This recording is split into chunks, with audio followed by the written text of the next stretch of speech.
பார் முழுவதும் பரவியுள்ள தமிழ் சொந்தங்களுக்கு சங்கப்புதையலின் அன்பான வணக்கங்கள். ஒரு நீண்ட நெடிய இடைவெளி அலைபேசியினுடைய சில தொழில்நுட்ப கோளாறு காரணமாக என்னால் வீடியோ எடுத்து போட முடியல. அதனால் என்னுடைய ரசிகர்களுக்கும் பார்வையாளர்களுக்கும் ஒரு வருத்தத்தை தெரிவித்துக் கொள்கிறேன். இன்றைக்கி நம்ம எதை பற்றி பார்க்க போகிறோம் அப்படின்னா, நெய்தல் நிலத்தை பற்றி பார்க்க போகிறோம். நெய்தல் நிலம், இந்த கடலும் கடல் சார்ந்த பகுதியை நம்ம நெய்தல் நிலம் அப்படின்னு நம்ம சொல்கிறோம். இந்த நிலத்தினுடைய கடவுள் அப்படின்னு பார்த்தோம்னா வருணனை ஏன் இவங்க தெய்வமாக வழிபடுறாங்க அப்படின்னா, மலைக்கடவுள், ஒரு மலைப்பொழிவை ஏற்படுத்தக்கூடிய கடவுள். ஏன் அவனை வழிபடுறாங்க அப்படின்னா, இந்த நெய்தல் நிலத்தினுடைய மக்கள் மீன்பிடி தொழிலுக்காக கடலுக்கு போகும்போது அந்த வருணன் மழைப்பொழிவு காரணமாக அவங்களுக்கு எந்த பாதிப்பு ஏற்பட்டக்கூடாது அப்படிங்கிறதுக்காக கூட அந்த இறைவனை அவங்க வழிபட்டிருக்கலாம். சரி, நம்ம இன்னைக்கு இந்த நிலத்தினுடைய பொழுதை பற்றி தெரிந்து கொள்ள போகிறோம். பொழுது அப்படிங்கிறத நம்ம இரண்டாக வகைப்படுத்துகிறோம். ஒரு ஆண்டினுடைய உட்கூறு பெரும்பிரிவை நம்ம பொழுது அப்படிங்கிறதுல பெரும்பொழுது அப்படின்னு வகைப்படுத்துகிறோம். ஒரு நாளினுடைய உட்கூறு, ஒரு நாளை பகுத்து சொல்லக்கூடியதை சிறுபொழுது அப்படின்னு நம்ம சொல்கிறோம். இப்போ இந்த பெரும்பொழுதும் சிறுபொழுதும் நெய்தல் நிலத்திற்கு இலக்கண ஆசிரியர்கள் தமிழில் எப்படி வகைப்படுத்தி வரையறுத்து வைத்திருக்கிறாங்க அப்படின்னு பார்த்தோம்னா, ஒரு வருடத்தினுடைய எல்லா நாளும் இந்த நிலத்தில் போயிட்டு நம்ம மீன் பிடிக்கலாம். ஒரு வருடத்தினுடைய எல்லா நாளும் மீன் பிடிக்கக்கூடிய ஒரு தொழிலாக இந்த நெய்தல் நிலத்தினுடைய மக்களினுடைய தொழில் இருந்திருக்கு. அப்போ இந்த நிலத்தில் வாழக்கூடிய மக்களுக்கு ஆண்டினுடைய எல்லா நாளும் தனக்கான வருவாய் கிடைத்திருக்கு. அதனால இது இந்த நிலத்தில் வாழக்கூடிய மக்கள் 6 பெரும்பொழுதுகளையும் உள்ளடக்கியதாக வைத்திருக்கிறாங்க. சிறுபொழுது அப்படின்னு பார்த்தோம்னா, அப்படியே பின்னாடி திரும்பி பார்த்தீங்கன்னா ஏற்பாடு அப்படிங்கிறது சூரியன் மறையக்கூடிய நேரம். எல் அப்படின்னா சூரியன் மறையக்கூடிய நேரத்தை நம்ம ஏற்பாடு அப்படின்னு சொல்றோம். இப்போ எல் அப்படின்னா சூரியன், பாடு அப்படின்னா படுத்தல். இப்போ சூரியன் கிழக்கு திசையிலிருந்து உதிக்குது, உச்சிக்கு வருது, மேற்கு திசையில் படுக்குதுன்னா என்ன அர்த்தம்? சாய்கிறது. அப்படி சாயும் போது அந்த திணையை நம்ம ஏற்பாடு அப்படின்னு நம்ம சொல்கிறோம். இதோ இந்த குழந்தைகள் விளையாண்டுட்டு இருக்கிறத பார்த்தீங்கன்னா தெரியும். இவங்க இந்த கிச்சு தம்பளம் அப்படிங்கிற ஒரு விளையாட்டை இன்றைக்கி நம்ம சொல்கிறோம். இந்த நிலத்தில் வாழ்ந்த மக்கள் இவங்க புன்னை மரத்தினுடைய காயை பதிய வைத்து, அதாவது அந்த மண்ணுக்குள்ளார பதிய வைத்து அவர்கள் என்ன பண்ணியிருக்கிறாங்கன்னா, இந்த ஒரு விளையாட்டு முறையை விளையாண்டுருக்கிறாங்க. சரி, நம்ம செய்திக்கு வருவோம். திடீர்னு அந்த குழந்தைகள் வந்ததுனால என்னால் அதை சொல்ல முடிந்தது.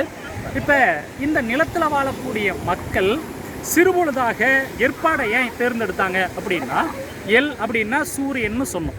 சூரியன் மறையக்கூடிய நேரத்தில் மீன்பிடி தொழிலுக்காக அங்கே ஒரு பார்த்தீங்கன்னா ஒரு போட் மீன் பிடிக்க உள்ளுக்குள்ளார கடலுக்குள்ளார போகிறத உங்களால் பார்க்க முடியும். அப்போ இந்த நேரத்தில் மீன் பிடிக்க போயிட்டு இரவு நேரத்தில் மீனை பிடித்து கொண்டு விடியற் காலையில் நிலப்பகுதிக்கு வந்துடுவாங்க. அப்போ நிலப்பகுதிக்கு வந்துட்டு இந்த பகுதியில் வாழக்கூடிய மக்கள் அந்த மீனை கொண்டு போய் மற்ற திணை அப்படிங்கிறது மற்ற நிலங்களில் கொண்டு போயிட்டு விற்பனை செஞ்சுருக்கிறாங்க. அப்படி விற்பனை செஞ்சுட்டு அதில் கிடைக்கக்கூடிய வருமானத்தை வைத்துக்கொண்டு நெல் மற்ற தானியங்களை வைத்துக்கொண்டு வாழ்வாதாரத்தை அவர்கள் மேம்படுத்தியிருக்கிறாங்க. இப்படி இந்த நிலத்தினுடைய நெய்தல் நிலம்ங்கிறது கடலும் கடல் சார்ந்த பகுதி.